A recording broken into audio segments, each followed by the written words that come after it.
Halo teman-teman, kembali lagi bersama dengan saya Mega Monika Mir. Nah teman-teman, dalam video kali ini saya akan membawakan sebuah materi tentang administrasi gereja baru dalam dimensi ekologi. Nah teman-teman, kalau kita berbicara tentang ekologi, itu berarti bahwa cabang ilmu yang dipakai untuk mempelajari antara hubungan dari satu makhluk hidup dengan makhluk hidup lainnya, atau kita berbicara tentang interaksi antar makhluk hidup, baik makhluk hidup itu dengan lingkungan sekitarnya ataupun makhluk hidup itu sendiri dengan makhluk hidup lainnya.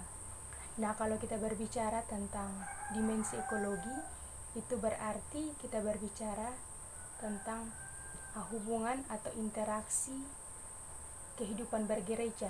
Yang dimaksud di sini adalah antara jemaat, majelis, dan bahkan pendeta, bahkan orang-orang yang ada di sekitar gereja.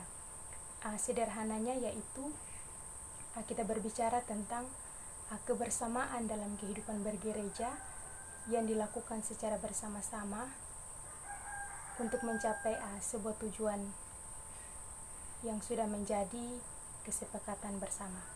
Nah, teman-teman, gereja di sini dia tidak berdiri sendiri, dalam artian bahwa ada bagian-bagian yang lain di dalam kehidupan bergereja. Yang dimaksud di sini adalah bidang-bidang yang lain. Yang dimaksud di sini adalah seperti politik, sosial, hukum, budaya, ekonomi, dan lain sebagainya. Nah, bidang-bidang yang ada tersebut juga adalah bagian dari gereja. Nah, bagaimana untuk gereja bisa melakukan interaksi dengan bidang-bidang tersebut? Sudah pasti harus ada anggota-anggota dari gereja yang turut melibatkan diri dalam bidang-bidang tersebut untuk bisa saling membangun satu sama yang lain, untuk saling mendukung sehingga mencapai kesejahteraan bersama. Nah, yang akan kita bahas di sini adalah politik. Kenapa politik? Karena biasanya kalau kita membahas tentang politik, seperti ada sesuatu yang mengganjal. Tetapi kita akan sama-sama pahami di sini bahwa politik itu adalah suatu sistem pemerintahan yang dipakai untuk mendukung akan setiap kebutuhan dari masyarakat agar bisa mencapai kesejahteraan bersama. Nah, tugas gereja untuk bisa mendukung akan proses politik di sini adalah gereja mengutus orang yang bisa dipercayakan untuk mengatur kehidupan berpolitik.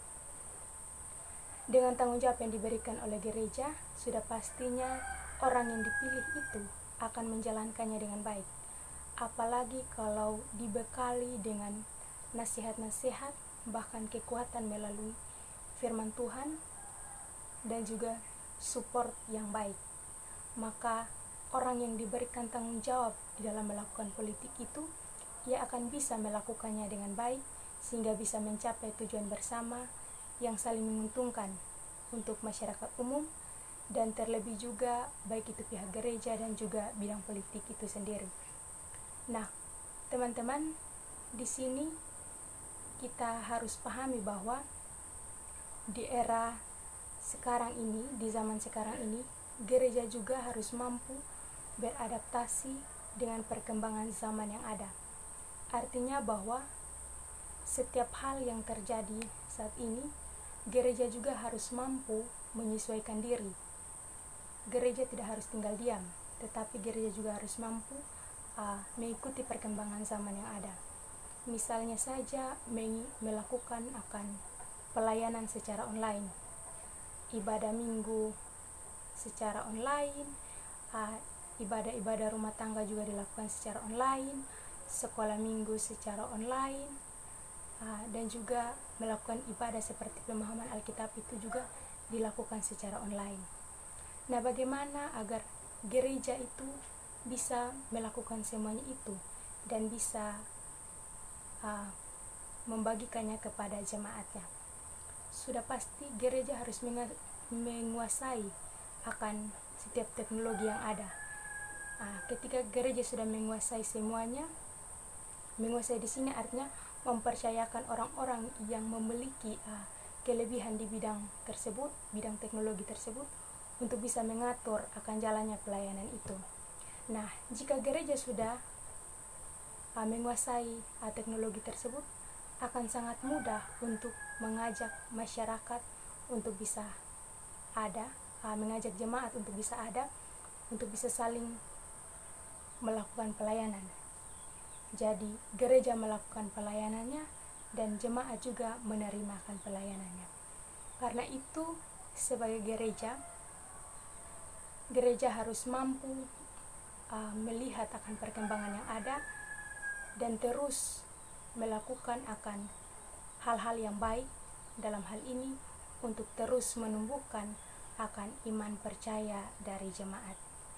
Nah teman-teman, demikian materi tentang administrasi gereja baru, khususnya dalam dimensi ekologi, yaitu kita memahami tentang